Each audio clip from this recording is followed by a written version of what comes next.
Okay, next up, I tend to make my drums next, but I tend to leave out a clap. So in my process, I tend to find that if my drums are so as in my hi-hats are grooving really nicely, I'll get that with my bass and kick first, and then add my clap layers in last. Because if the energy is already there in the hats and you feel that groove and that bounce, when you then come back in to add a clap, it's like, okay, sick, here we go. It's a process that a few people I've seen do it, but it just helps me realize, and it stops my ears fatiguing as well. If I have a clap in there from the very start, it just throws me off sometimes. So yeah, having my hats grooving really nicely before I even come to pass with the clap, it just helps me out a lot. And it's also a different way of working. Yeah, once you have that clap in, you're like, okay, like now we're complete. Right, so let me just break you through my tops here and what I've got going on.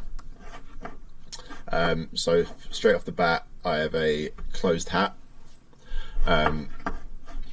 which sounds like this.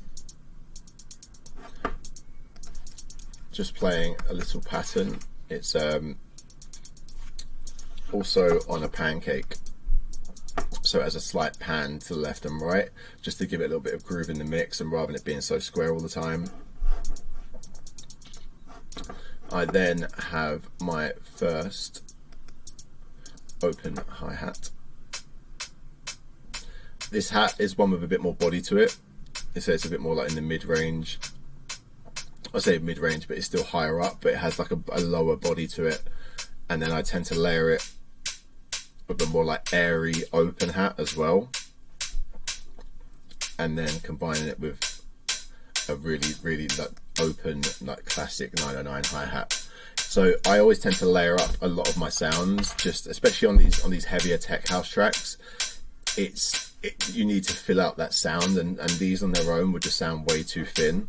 So once you have them grooving together with this this closed hat,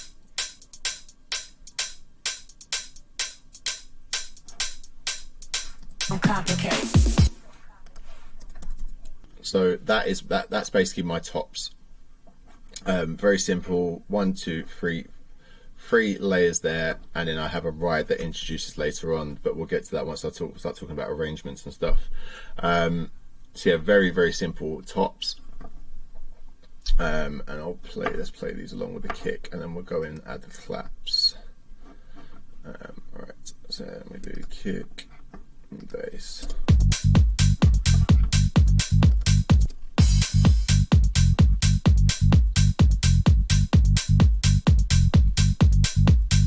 So there we go, we've got nice grooves, and now we're going to come along and add in the claps.